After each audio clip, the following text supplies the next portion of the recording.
ஐந்து கரத்தனை ஆனை முகத்தினை இந்தின் இளம்பிறை ஓரும் ஈற்றனை நந்தி மகந்தனை ஞான கொழுந்தனை புந்தியில் வைத்தடி போற்றுகின்றேனே. வணக்கம். நம்ம ஜோதிட சொந்தங்கள் எல்லாருக்கும் வணக்கம். கல்யாணம்னு போகிறப்ப ஒரு 2-3 விஷயம் முக்கியமான விஷயம். அதாவது எப்படின்னா, மாப்பிள்ளையோட பொண்ணுக்கு வயசு கம்மியாக இருக்கணும் அப்படிங்கிற ஒரு லாஜிக்கு பல காலமாக நம்ம ஊரில் இருக்குது. அப்போ இது கரெக்டாக ஒருவேளை மாற்றி இருந்தால் என்ன செய்யுது அப்படி ஒரு பாயிண்ட்டு. இன்னொன்று என்னென்னா, ஜோசியம் தெரிஞ்சவங்களுக்கு, அதாவது 7ஆம் பாவத்தில் சுக்கிரன் உட்காந்துருந்தா காரகோ பாவநாஸ்தி அப்படின்றான். அப்போ இந்த காரகோ பாவநாஸ்தி இருந்தால் என்ன செய்யும்? இப்போ நம்ம ஜாதகத்துலேயோ நம்ம வீட்டில் இருக்கவங்க ஜாதகத்துலேயோ லக்னத்துக்கு 7வது வீட்டில் சுக்கிரன் இருக்காருன்னு வச்சுக்கிருவோம். அப்போ அந்த சுக்கிரன் 7ஆம் பாவத்தில் உட்காந்து காரகோ பாவநாஸ்தி வேலை செஞ்சால் அவங்க ஃபேமிலி லைஃப் நல்லா இருக்குமா நல்லா இருக்காதா? அப்போ இதை எப்படி நம்ம ஐடென்டிஃபை பண்ணுறது இப்படிங்கிற மாதிரியான விஷயங்களை நம்ம இந்த வீடியோவில் பார்க்கலாம் எடுத்துக்காட்டோட.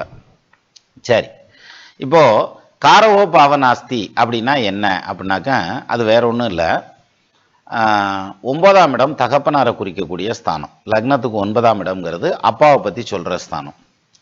அந்த ஸ்தானத்தில் அப்பாவை குறிக்கக்கூடிய கிரகமான சூரியன் போய் உட்காரக்கூடாது. அது காரகோ பாவநாஸ்தி. காரகம் அப்படின்னா ஒரு கிரகம் ஒரு குறிப்பிட்ட பலனை கொடுக்கறதுக்கான அதிகாரம் பெற்றது. அந்த ஸ்தானத்திலேயே போய் அது உட்காந்ததுன்னா பஞ்சாயத்து ஆயிரும். இதான் மேட்ரு. இதே மாதிரி 4ஆம் இடம்ங்கிறது தாய் ஸ்தானம். அந்த இடத்துல சந்திரன் போய் உட்கார்றார் அப்படின்னு வச்சுக்கிருவோம். அப்போ தாய்க்கு காரகோ பாவநாஸ்தி. நான் முதல்ல சொன்னது தகப்பனுக்கு காரகோ பாவநாஸ்தி. அப்போ தகப்பனாருக்கும் பிள்ளைக்கும் ஒத்து போகிறதுங்கிறது, அப்புறம் 2 பேர்த்துக்கும் ஆயுசு பலம் கொடுத்து வச்சிருக்கிறதுங்கிறது, இந்த குழந்தை பிறந்ததுக்கப்புறம் தகப்பனார் பொருளாதாரத்தில் மேலே வர்றதுங்கிறது, இது மாதிரியான விஷயங்கள்ல எல்லாம் பிரச்சனைகள் வரும்.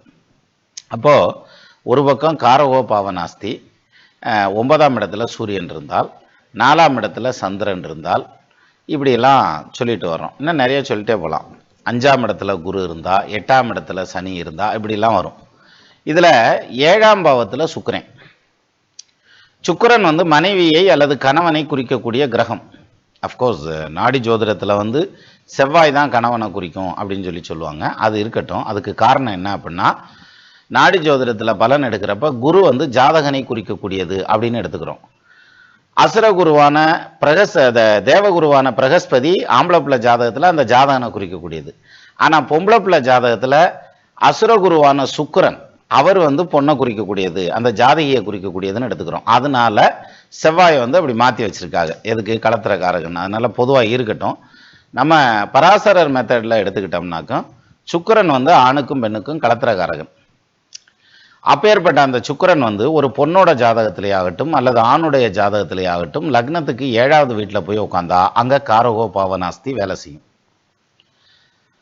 அப்போ காரகோ பாவநாஸ்தி இருந்ததுன்னா என்ன செய்யும் அப்படின்னா, குடும்ப வாழ்க்கை அமையாது. 1க்கு 2 கல்யாணம் நடக்கும். ஃபைனான்ஷியலாக அவங்க ஸ்டேபிளாக இருக்க மாட்டாங்க. அப்புறம் அமைதியான குடும்ப வாழ்க்கை இருக்காது, அல்லது புத்திர பாக்கியம் கிடைக்காம போயிடும். இப்படி ஏதாவது ஒரு விதத்தில் பஞ்சாயத்தில் தூட்டுறோம் அப்படின்ற மாதிரியான ஒரு கான்செப்ட் உண்டு. சரியா? இப்போது ஒரு எடுத்துக்காட்டாக சொல்லணும்னா, கும்ப லக்னம் வச்சுக்கோங்க. சுக்கிரன் லக்னத்துக்கு 7ல் நிற்கிறார் அப்படின்னு வச்சுக்கிடுவோம். இப்போ இது காரகோ பாவநாஸ்தியில் வருது.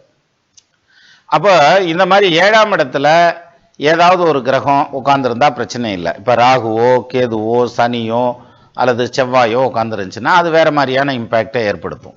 ஆனால் இங்கே சுக்கிரன் 7ல் நிற்கிறது காரகோ பாவநாஸ்திங்கிற இம்பேக்டை ஏற்படுத்துது. சரி, அப்போ இதனால இந்த குடும்ப வாழ்க்கை பாதிக்குமா அப்படின்னா பாதிக்கிறதுக்கு வாய்ப்பு உண்டு. ஆனால் எக்ஸாக்டாக பாதிக்கும்னு சொல்ல முடியாது. ஏன்னா பாதிக்கிறதுக்கு வாய்ப்பு உண்டு.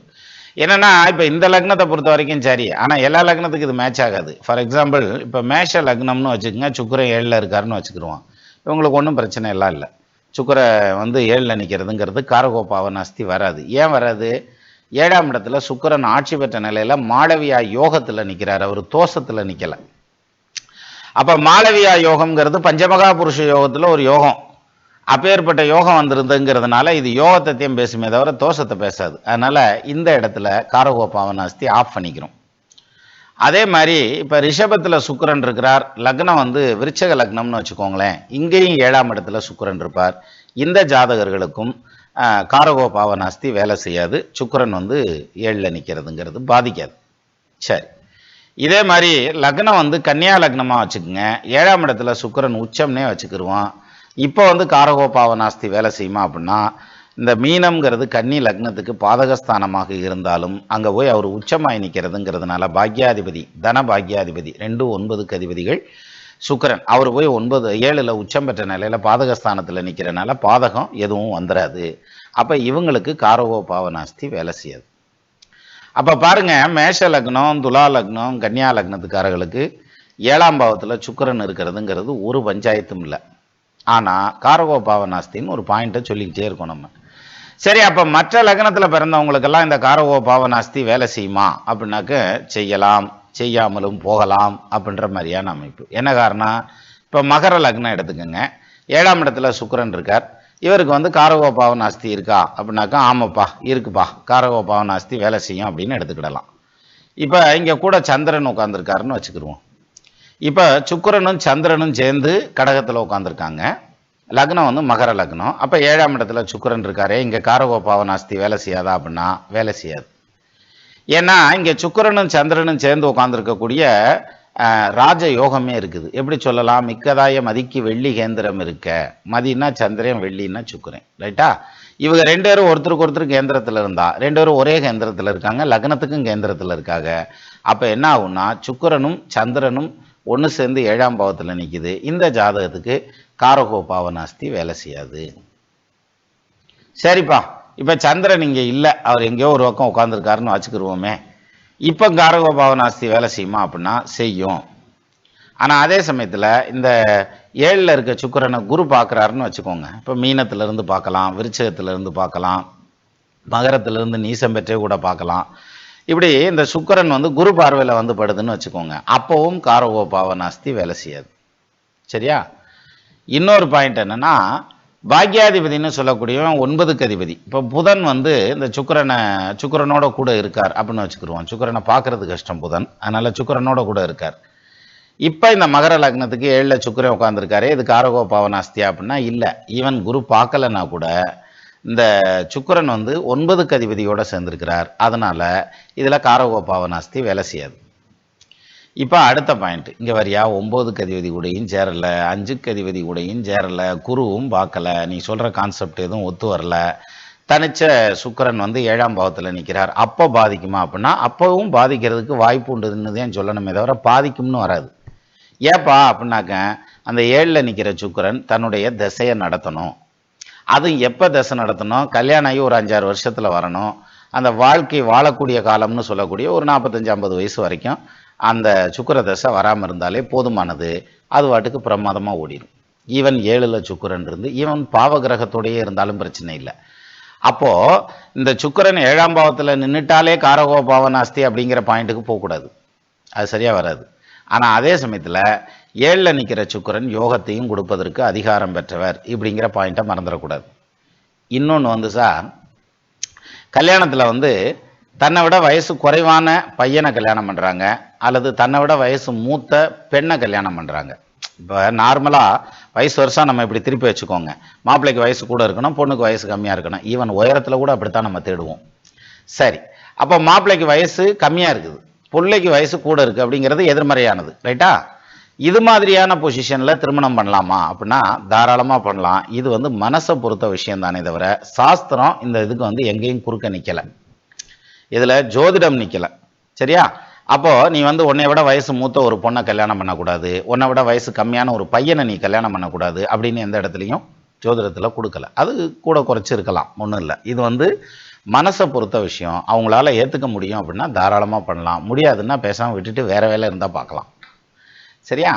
இப்போ நம்ம ஜாதகத்தின்படி நம்மளை விட வயசு கூடுன வரன் தான் கிடைக்கும், அல்லது வயசு கம்மியான வரன் தான் கிடைக்கும் அப்படின்றத எப்படி ஐடென்டிஃபை பண்ணுறது அப்படின்னா நிறைய வீடியோக்குள்ளே நம்ம பார்த்துருக்கோம். எப்படின்னா லக்னத்துக்கு 7வது வீட்டில் சனி இருக்குன்னு வச்சுக்கோங்க, அல்லது சனியுடைய வீடு 7வது வீடாக வருது. கடக லக்னத்துக்கும் சிம்ம லக்னத்துக்கும் 7ஆம் இடம் சனி. இப்போது இது மாதிரி வரையில் என்ன ஆகும் அப்படின்னா, வயசு தன்னை விட கூடுதலான பொண்ணு அல்லது பையன், இந்த வயசு கூடுதலானதில் வந்து என்ன பிரச்சனைனா பார்க்குறதுக்கு இன்னும் கூடுதலாக இருப்பாங்க வயசில். இப்போ இது எப்படி சொல்லலாம் அப்படின்னா, இப்போ வந்து ஒரு 25 வயசில் கல்யாணம் நடக்குது, சரியா? மகர லக்னத்தில், அது சிம்ம லக்னத்தில் அந்த பிள்ளை இருக்கு. 7ஆம் இடம்ங்கிறது வந்து சனி வீடு. சரியா? அப்போ 27 வயசுல, 29 வயசுல, 30 வயசுல ஒரு பையன் வந்து கல்யாணம் பண்றாருன்னு வச்சுக்கோங்களேன். ஆனால் அவரை பார்த்தா அவருக்கு 40 வயசு மதிக்கிற மாதிரி இருக்கும். சரியா? அப்போ வயதான தோற்றத்தில் இருப்பார் அப்படின்ற மாதிரியான அம்சம் இல்லை. சிம்ம லக்னத்தில் அல்லது கடக லக்னத்தில் பையன் இருக்கான்னு வச்சுக்கிருவோம்.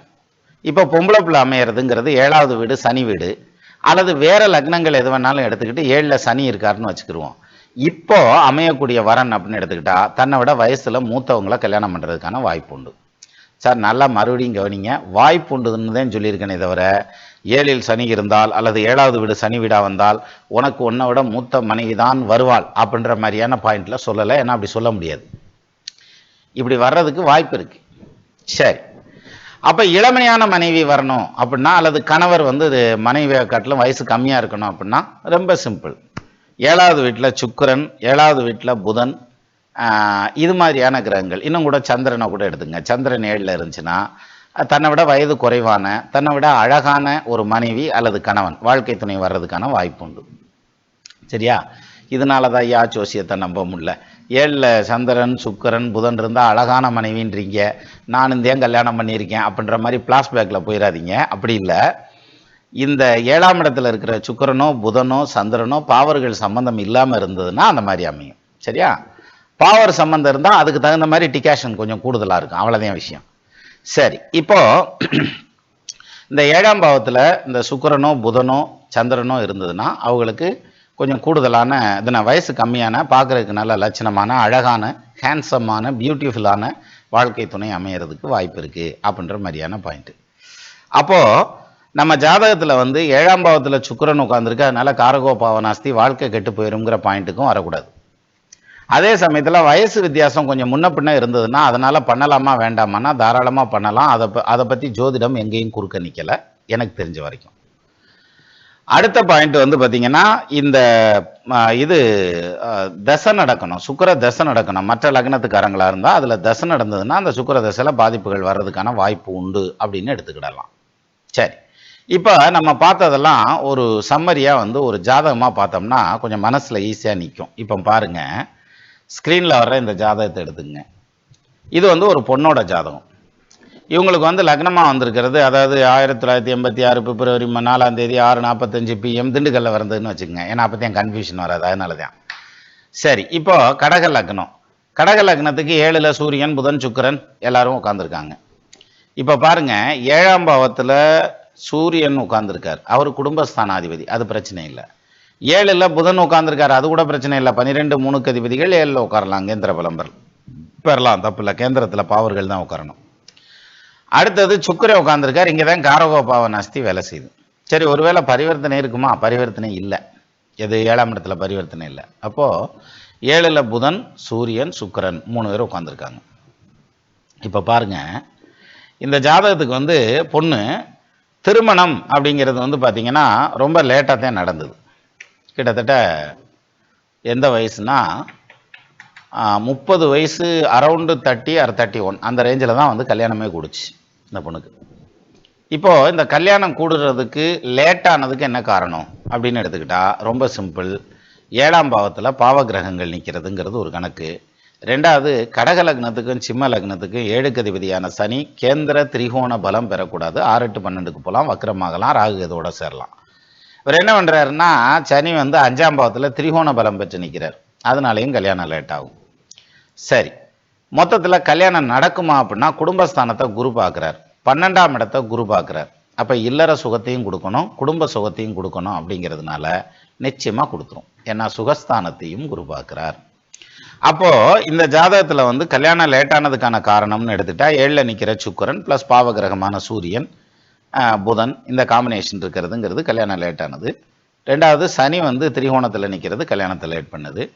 மூணாவது வந்து பார்த்திங்கன்னா, இவங்க பிறந்தது வந்து 9 வருஷம் புதன் தசையில் பிறந்திருக்காங்க இல்லையா?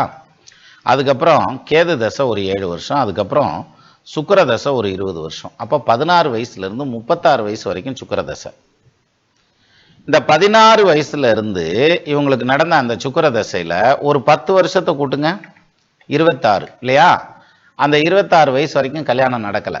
அதாவது சுக்கிர திசையினுடைய முதற் 10 2 10ஆ பிரிச்சுக்கங்க. ஃபர்ஸ்ட் ஹாஃப்ல கல்யாணம் நடக்கல.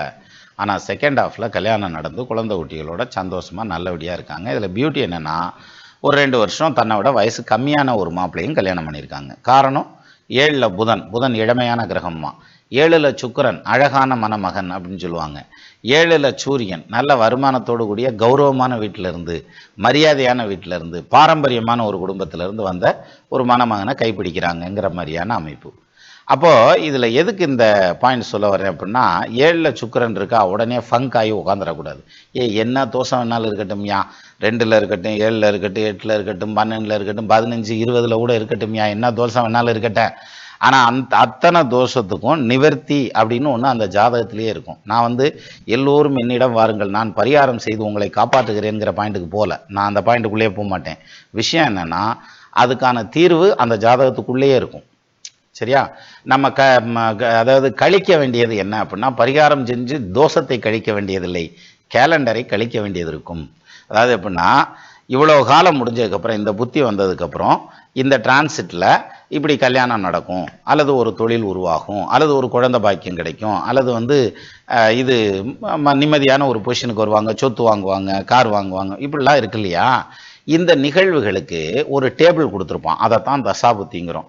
அந்த டேபிளை கரெக்டாக படிச்சிட்டோம்னா, இந்த இடத்துல இதுக்கான பலன் நடக்கும், இந்த இடத்துல இதுக்கான பலன் நடக்காது அப்படிங்கிற பாயிண்ட்டை கரெக்டாக நம்ம ஐடென்டிஃபை பண்ண முடியும். அப்போ அதுக்கு முன்னால நடந்ததுன்னா சந்தோஷம். ஃபார் எக்ஸாம்பிள், இப்போ ஒரு பொண்ணுடைய ஜாதகம் 27 வயசுல கல்யாணம் கூடுது அப்படிங்கிற மாதிரி அந்த டேபிள் சொல்லுது. எது? தசாபுத்தி சொல்லுது. ஆனா நமக்கு என்ன ஆதங்கம் இருக்கும்? 27 வயசு வரைக்கும் பிள்ளைய வீட்டில் வச்சிருந்தா சொந்தக்காரன் பூரா பயிலும் கேவலமா பேசிவிடுவாங்க, அதனால சீக்கிரம் கல்யாணம் பண்ணணும், அதுக்கு என்னமாவது பரிகாரம் இருக்கான்னு வாருங்க அப்படின்னாக்கும் பரிகாரம் பண்ணி ஒரு விதியை மாற்றி எழுத முடியாது.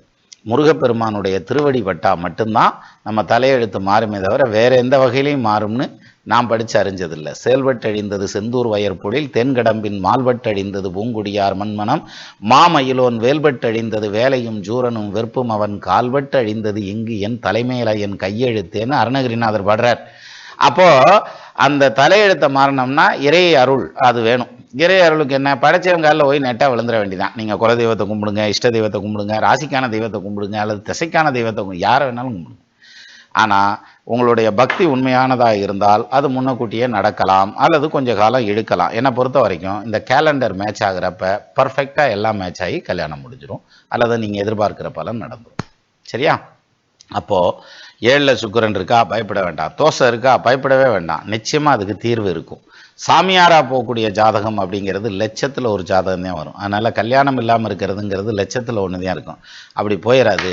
ஸோ மன தைரியத்தை விடக்கூடாது. எப்போவும் தன்னம்பிக்கையோடு இருங்கள். மீண்டும் இன்னொரு வீடியோவில் சந்திக்கலாம். நமது நண்பர்கள் ஆள் போல் தழைதழைத்து, அருகது போல் வேரூன்றி, மூங்கில் போல் கிளை கிளைத்து, முதியாமல் வாழ்ந்திருக்க வாழ்கவென வாழ்த்தி அமைகிறேன்.